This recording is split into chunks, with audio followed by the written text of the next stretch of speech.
The title is not clickbait.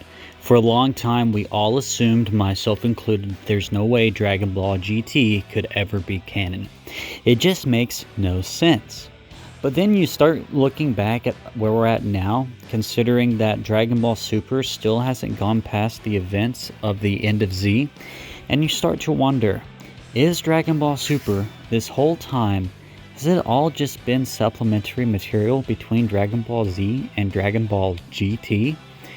And we are not going to be able to reach a definitive answer during this video. The purpose of this video isn't to necessarily say that Dragon Ball GT is for sure canon. I'm just bringing it to light that it's actually not entirely clear. Because, like I said, we still haven't gone past the events of the end of Z. And Dragon Ball Super could do that, and I want them to, but then you look at what's been going on behind the scenes with this timeline information we're about to get into, and it makes it seem like they already did go beyond the end of Z years ago, and that was with Dragon Ball GT, which we all know. So I'm going to break down the Screen Rant article that went over this, and I'm also going to get into some Toriyama interviews, and also some information about who wrote these books, so that way I provide the full context for everything that's been established. So without further ado, let's get into the article. They start out saying, one of the biggest debates among the Dragon Ball fandom, whether the Dragon Ball GT anime series should be considered canon or not, has finally been answered. Quotes around finally because it's still not definitively been answered, we just have a rough idea. So a timeline for the entire franchise's story provided by Shueisha itself and shown at a 2017 event caused a commotion among fans because it also includes the events in Dragon Ball GT. Dragon Ball GT is an anime that came out in 1996, 1 year after the end of the Dragon Ball manga. Due to the incredible success of the anime adaptation of Akira Toriyama's masterpiece, Toei decided to create a new anime based on an original story with the character designed by Toriyama, which we all know. GT was never considered part of Dragon Ball's canon, but because the anime story picks up 5 years after the manga's ending, and it uses the same character, a decades-long debate began between fans who consider GT canon and those who don't.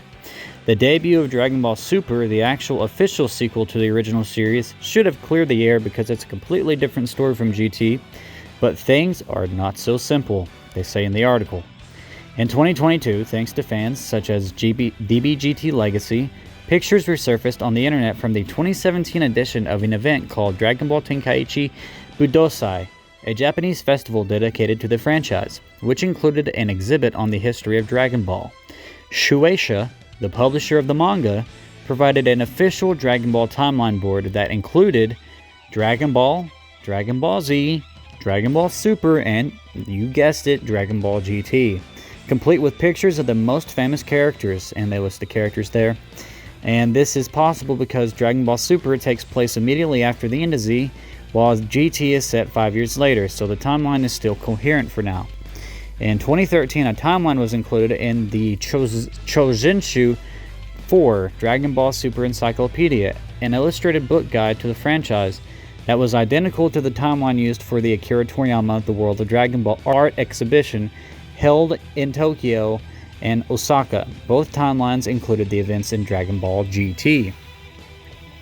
And I went and I looked at these books, and it says the author was Akira Toriyama. But the website where I was getting this information from, which is Kanzenshu, made sure to add, they said, it should be noted that although Akira Toriyama is listed as the author of this data book, he actually had very little involvement with the production of its content, if any at all. Toriyama makes it quite clear in most of his Dazenshu introductions that they, meaning Shueisha, are responsible for putting these together, and he is often graciously humble in thanking them for all their hard work in sorting through his exhaustive series. And just to rewind, here's Toriyama's comments on what he was doing for Dragon Ball GT, pretty much what he thought about it. Toriyama says, for GT, all I did was just come up with the title, design the initial main cast and some of the machines, and also do a few images. However, I was able to rest easy handing things over to the excellent staff who had continued on Dragon Ball for all this time. In particular, the animator Nakatsuru is incredibly skilled and mastered the peculiarities of my drawings in no time at all, to the point where there were even times when I couldn't tell whether I had drawn a certain character design or if he had. Dragon Ball GT is a grand side story of the original Dragon Ball, and it'll make me happy for us to watch and enjoy together. Of course, it was pretty much panned universally. I watched it whenever I was growing up, and I really enjoyed it. I will never say that GT sucks, but I definitely understand that there are people that dislike GT. So, getting to this point, what does all this really mean? Toriyama considers it a side story. Shueisha includes it as part of the official timeline. So, when you break this down, it kind of comes between the original author's intent and the company that publishes the author's work. We have to remember, the company is more than just a company that puts out Toriyama's work. The company has editors that guided Toriyama's story to where they thought it would be most successful. I mean, if you are a Dragon Ball fan, you would know that Toriyama redesigned several villains, such as Cell and Frieza, because his editors suggested he do that. I mean, when you look at a company like Shueisha and the editors that they employ, they are not just people putting out Toriyama's work. So when you consider that, they also have some sort of authority when it comes to his world. And from a creative standpoint, I'm not saying that to say that Toriyama, his word should not be taken over Shueisha's. What I am saying is that it should be noted that Dragon Ball is owned partly by Shueisha, with Toriyama being the original source, but Shueisha has been very deep in its evolution, and if they're putting out a timeline that says Dragon Ball GT is part of the official timeline, that needs to be taken with some credibility as well. I mean, with Toriyama saying it's a side story, he never said it's in an alternate universe or anything like that. He just says it's a side story. He could be considering it, yeah, it's not a sequel, but it's just part of the story, you know? Now, when you look at this timeline, it also doesn't include any of the movies. So maybe they're still saying the movies are non-canon, but Dragon Ball GT is canon. And like I said earlier in the video, when you look at the way the Dragon Ball Super anime is played out, they could have gone beyond the end of Z this whole time, and they still haven't. They made allusions to Oob. They've made references to things, and they're still refusing to go past the end of Z. This whole time, everybody's saying, please go past the end of Z, please go past the end of Z. But now it's possible. I'm not saying this is for sure the case, because I could be proven wrong. Like I said, I'm not saying for sure GT is canon. I'm saying it's not as simple as we thought, because when you actually stop and look at all the evidence that's been laid out in front of us, they are probably, this whole time, Super has just been supplemental to squeeze in between Z and GT. So maybe once they can't come up with any more stories, they'll be forced to go beyond the end of Z and create this alternate timeline.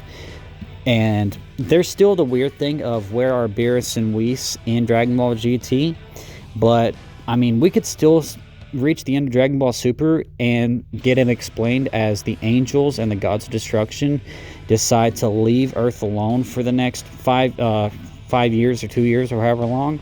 And so when we see Dragon Ball GT open, it could be played out a bit differently.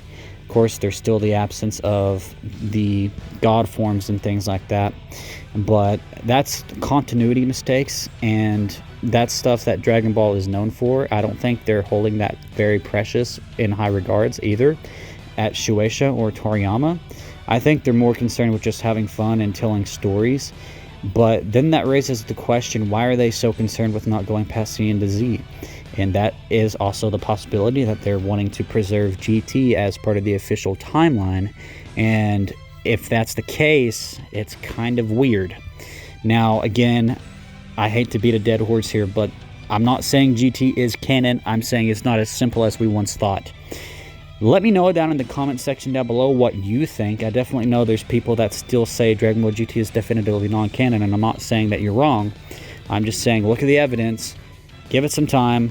Maybe it is canon, maybe it's not canon, but we're going to have to wait and see. Make sure you like, comment, subscribe on the video. I will see you all in the next one. Peace off.